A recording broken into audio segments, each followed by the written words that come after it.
Yeah, I was just gonna go to the store and grab some buns and wanted to know if you want to come along for the ride. Yeah? Okay, I'll be there in 4 seconds to pick you up. Hey, thanks for coming with me. Hey, no problem. Yeah, thanks for coming with Absolutely. me. My pleasure. Just wondering if we could wear matching shirts for our trips to get buns. Oh, great. Yeah, great t-shirt. Thank you. Yeah, I thought it was really working for the scenario. I love to listen to music when I'm driving. How do you feel about that? Sure. Yeah, great. This world of crazy situations, where everyone is moving oh so slow. It's nice to know I found my own solution. Girl, you really got me on the go. You know you were a long time coming, but you're home at last. You know you were a long time coming, now you're finally home. Oh, you're finally home. You're finally home at last. The dad who I thought was my dad was not my dad. Yeah. Like, it was very discombobulating. Well, it can be very alarming, I'm sure. It was very, yes, it was very alarming. But I think anybody would go through that. Yeah, yes, yes, and they do. I mean, it wasn't a lot different for me. Okay, what is the biggest change do you think it made to your life? I think more about you guys than I do myself.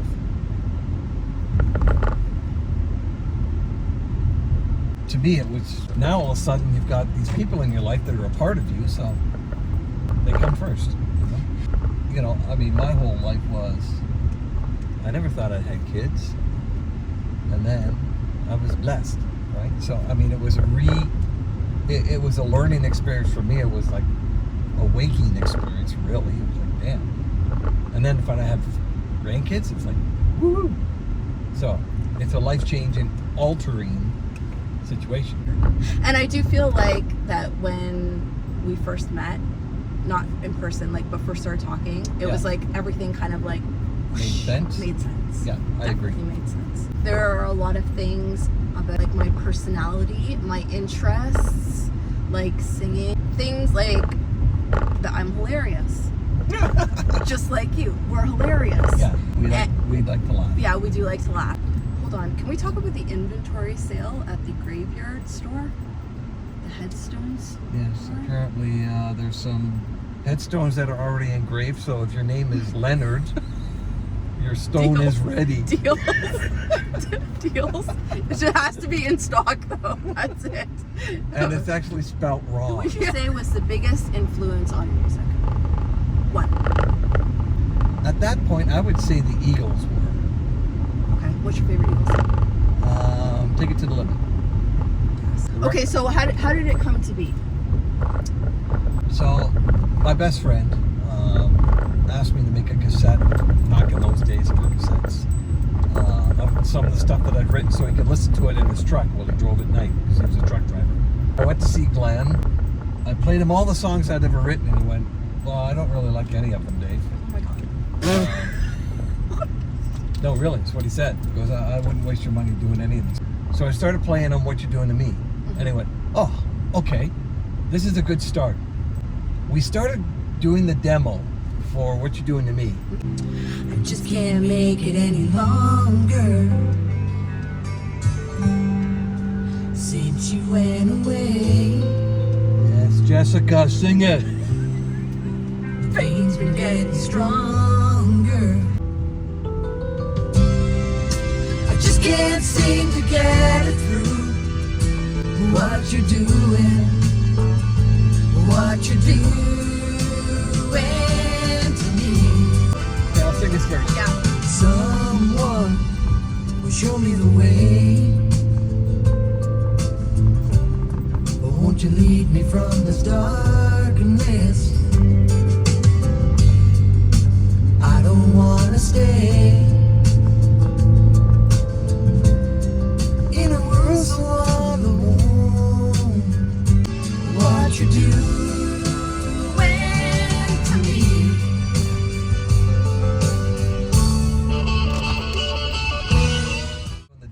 had a piano sitting there, which I didn't know how to play. And I actually sat down and wrote "I'm So in Love with You" on the piano, and I started playing it for him in really bad piano fashion. And he was compelled. So then he went, okay, we're recording that then. So so hold on. You had a bunch of songs that you had spent a lot of time working on. He hated them. Yes. And then you whipped a couple songs out of your ass. Yes. And he loved those. Yes, and he loved them. I had this crush on this girl in high school, severe crush. I mean, like, but I never had the nerve to say anything to her. Glenn said to me one day, hey man, you want to hear a song I wrote? I went, yeah. And he played me, I'd Like to Say I Love You. Yeah. And I went, that is the song I've been trying to write my whole life for this girl. Yeah. Who was the girl? Her name was Cheryl McGinn. Shout out to Cheryl McGinn. Yeah. Dave McCluskey would like to say he loves you. Maybe even today still, right?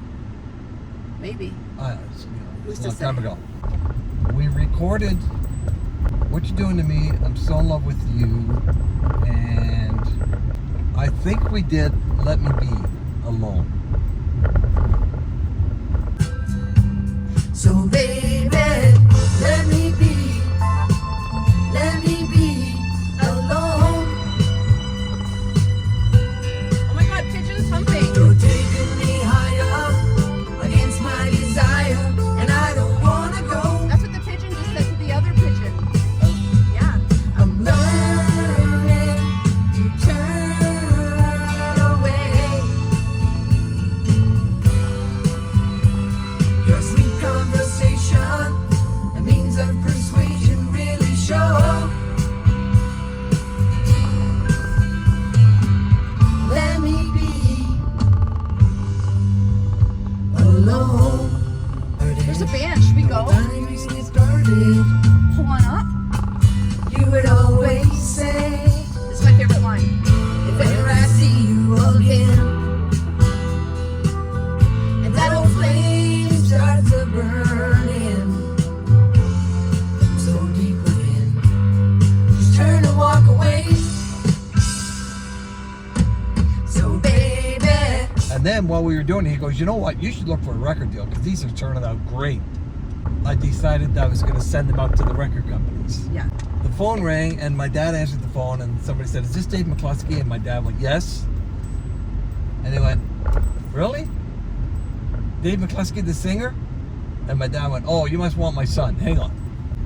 I answered the phone and he goes, that's so weird. He goes, the last time that happened to me is when I called Dan Hill and signed him to my record company.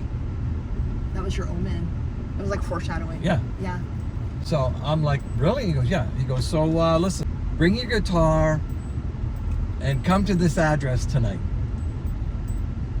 So I take my guitar and I'm meeting with the president of the record company, the two guys that produce Dan Hill's, like Sometimes When We Touch and You Make Me Want to Be, all of his records. Yeah. And Jeff. So I go walking in there and Jeff says, okay, play us a song. Well, I'm like, seriously?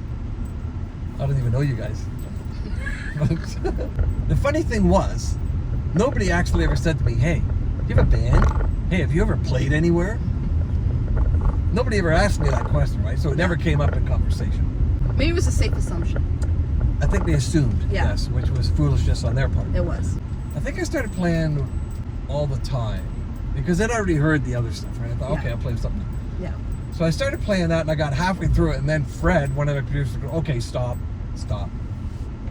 He goes, okay, I've heard enough. Oh. It's all yours.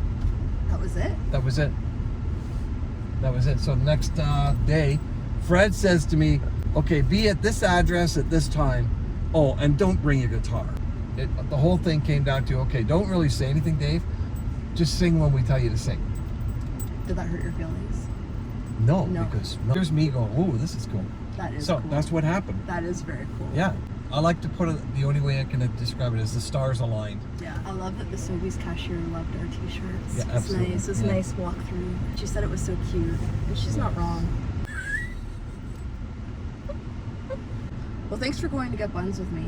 It saved me from being stuck in traffic. Yeah, no This problem. Sussex, New Brunswick traffic is I know, it's freaking crazy. off the hook. I was So shocked. being able to use the carpool lane. I love you so. you. Yeah.